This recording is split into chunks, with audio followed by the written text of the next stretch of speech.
So good evening everybody and welcome to Canada's Boxing Channel. Slightly different video tonight. So this is Jules, Coach's Corner.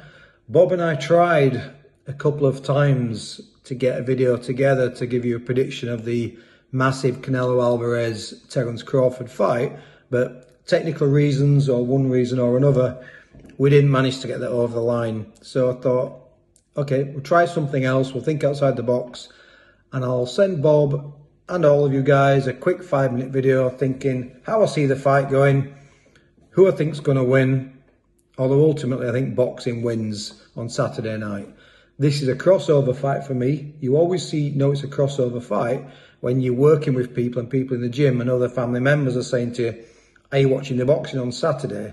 I think being on the Netflix platform helps, but this really is a fight for a generation between two of probably 3 or 4 of the best pound-for-pound fighters in the world. And whilst you might argue that there are better fighters out there pound-for-pound than Alvarez, for example, right now, if you had to do a ballot, I think you would say Crawford and Alvarez are probably the 2 greatest fighters in the world right now, based on their achievements. Although there's certainly an argument for Alexander Usyk. Really looking forward to the fight. I think it's going to be a fight of 2 halves. Both of them are defensively brilliant. They've got slightly different defences. Alvarez is a bit more stoic and he uses more waist movement, shoulder turns, whereas Crawford, whilst he does the waist movement and the shoulder turns, he tends to use more parries and blocks and catches and counters. So that's itself going to be interesting because you might have 2 fighters who really test each other and cancel each other out defensively and offensively. So again, lots of skills in the ring. I think Crawford's likely going to be fighting, no surprises, most of the fight southpaw.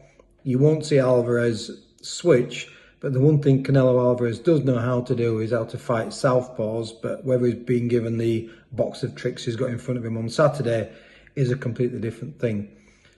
Will the weight be a factor? I think the weight could be a factor in terms of sheer strength as we get down the last 5 or 6 rounds of the fight.